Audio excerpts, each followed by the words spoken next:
세계 2위 경제대국이 역사상 최대 규모의 부채 위기에 직면했습니다. 400조 위안, 우리 돈 8경 원이라는 천문학적 숫자 뒤에 숨겨진 중국 경제의 민낯을 공개합니다. GDP 5% 성장을 자랑하던 나라에서 물가 상승률이 0%라면 여러분은 어떻게 생각하시겠습니까? 경제학 교과서라면 이런 상황은 존재할 수 없다고 말할 것입니다. 하지만 지금 중국에서 벌어지고 있는 현실입니다. 베이징 왕푸징거리, 상하이 난징로, 선전 화창베이, 중국 최대 상권들이 하나둘 불빛을 잃어가고 있습니다. 공식 통계는 5% 성장을 기록하고 있지만 거리 곳곳에서 목격되는 현실은 전혀 다른 이야기를 들려줍니다. OECD가 발표한 중국의 실질 성장률은 3.2%입니다. 중국 정부 발표와 1.8%포인트 차이가 납니다. 이는 단순한 통계 오차가 아닙니다. 허위 성장의 민낯을 보여주는 결정적 증거입니다. 더욱 충격적인 사실은 소비자 물가지수입니다. 2023년 4분기 기준 0.0%를 기록했습니다. 14억 인구 대국에서 물가가 오르지 않는다는 것은 경제 활동이 사실상 멈췄다는 의미입니다. 잠깐 이상한 점을 발견했습니다. 중국이 2023년 사상 최대 무역 흑자를 기록했다는 사실입니다. 경제가 어려우면 무역 흑자도 줄어들어야 정상 아닙니까? 무역 흑자가 클수록 경제가 더 위험하다는 역설적 상황이 벌어지고 있습니다. 14억 인민이 일제히 지갑을 닫은 진짜 이유가 바로 여기에 숨어 있습니다.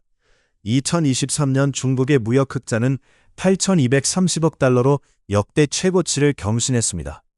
하지만 이게 바로 경제 위기의 신호탄입니다. 경제학에서는 이를 불황형 흑자라고 부릅니다.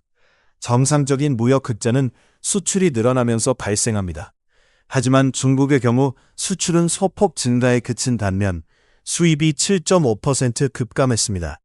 이는 내수 시장이 완전히 얼어붙었다는 것을 의미합니다. 구체적 수치로 살펴보겠습니다. 중국의 수입액은 2022년 2조 740억 달러에서 2023년 2조 4060억 달러로 3080억 달러 감소했습니다. 이는 한국 1년 수입액의 절반에 해당하는 규모입니다. 수입이 급감한 이유는 단 하나입니다. 중국인들이 물건을 사지 않기 때문입니다. 자동차, 전자제품, 의류, 심지어 식품까지 모든 소비재 수입이 동반 하락했습니다. 그런데 왜 중국인들이 갑자기 소비를 멈췄을까요? 여기서 더 충격적인 사실이 드러납니다. 바로 디플레이션의 공포입니다. 물가가 안 오르면 좋은 게 아닌가요? 많은 분들이 이렇게 생각하실 것입니다. 하지만 디플레이션은 경제학에서 가장 무서운 현상 중 하나입니다. 소비자들이 내일 더 싸게 살 수 있다고 생각하기 시작하면 오늘 구매를 미룹니다. 구매가 미뤄지면 기업들은 재고가 쌓이고 생산을 줄입니다. 생산이 줄면 고용이 감소하고 임금이 떨어집니다. 임금이 떨어지면 소비는 더욱 위축됩니다. 이것이 바로 디플레이션 악순환의 고리입니다. 일본이 1990년대부터 30년간 겪은 잃어버린 30년의 시작이기도 했습니다. 중국의 디플레이션은 이미 현실이 됐습니다. 부동산 가격은 2022년 대비 평균 20% 폭락했습니다. 베이징 강남 무벽인 차오양구 아파트 가격은 평방미터당 10만 위안에서 8만 위안으로 떨어졌습니다. 고용시장도 마찬가지입니다. 청년 실업률은 공식 통계로도 20%를 돌파했습니다. 하지만 비공식 통계는 더욱 충격적입니다. 베이징 대학교 국가발전연구원은 실제 청년 실업률이 35%에 달한다고 분석했습니다. 생산자 물가지수는 2년 연속 하락세를 이어가고 있습니다. 2023년 12월 기준 전년 동월 대비 2.7% 하락했습니다. 이는 제조업체들이 원자재를 헐값에 처분하고 있다는 의미입니다. 국제 정치 컨설팅 기업 유라시아 그룹은 최근 보고서에서 경고했습니다. 중국의 소비 연기 현상이 디플레이션 악순환을 부추기고 있다고 분석했습니다. 14억 인구가 동시에 지갑을 닫는 전례 없는 상황이 벌어지고 있다는 것입니다. 실제로 중국 소매업계 데이터를 보면 충격적입니다. 2023년 사회 소비품 소매 총액 증가율은 7.2%로 발표됐지만 인플레이션을 고려한 실질 증가율은 겨우 1.8%에 불과했습니다.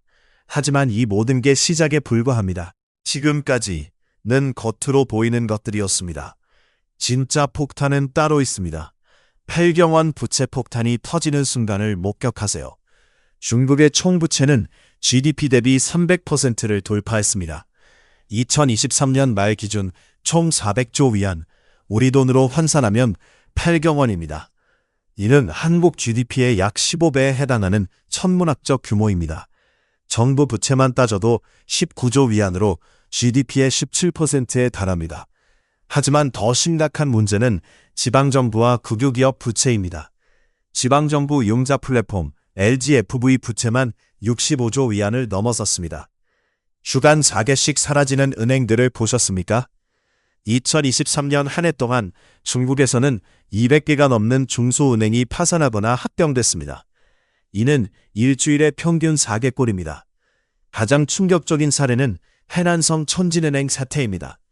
40만 명의 예금자가 600억 위안, 우리 돈 12조 원을 잃었습니다. 정부는 예금 보호를 약속했지만 2년이 지난 지금도 대부분 예금자들은 돈을 찾지 못했습니다. 금융 시스템 연쇄 붕괴가 현실이 됐습니다. 부동산 개발업체 헝다그룹과 컨트리가든의 파산은 빙산의 일각입니다. 이들과 연결된 수십 개 은행들이 연쇄 부실을 겪고 있습니다. 세계 2위 경제대국의 몰락이 시작됐습니다. GDP 성장률이라는 화려한 숫자 뒤에 숨겨진 8경원 부채 폭탄이 마침내 폭발하고 있습니다. 구독과 좋아요로 앞으로도 중요한 경제 뉴스를 놓치지 마세요. 다음 영상에서는 미국이 준비하고 있는 중국 봉쇄 시나리오의 전모를 공개하겠습니다.